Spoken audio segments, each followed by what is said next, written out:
ભરૂચમાં વિધવા પુત્રવધુ પર સસરાનો હુમલો કર્યા હોવાનો મામલો સામે આવ્યો છે। દુકાનમાં ઘૂસીને પુત્રવધુને માર માર્યો હતો તો સસરા અભદ્ર માંગણી કરતા હોવાનો આરોપ લગાવવામાં આવ્યો છે।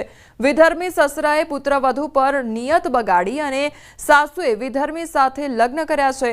યાકુબ પટેલ પુત્રવધુ પર સંબંધો રાખવા દબાણ કરતા હોવાનો આરોપ લગાવવામાં આવ્યો છે।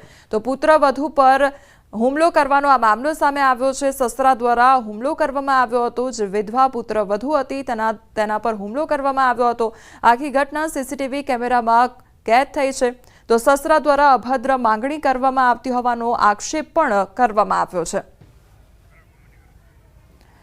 તો સસરા દ્વારા પુત્રવધુને માર મારવામાં આવ્યો છે અને તે અંગેના સીસીટીવી ફૂટેજ સામે આવ્યા છે। આ સાથે સાસુએ વિધર્મી જે વ્યક્તિ છે તેની સાથે લગ્ન કર્યા છે અને સસરા દ્વારા જે વિધવા પુત્રવધુ છે તેને માર મારવામાં આવ્યો હતો। આ સાથે અભદ્ર જે માંગણી છે તે સસરા દ્વારા કરવામાં આવી હતી તે પ્રકારનો આક્ષેપ પણ કરવામાં આવ્યો છે।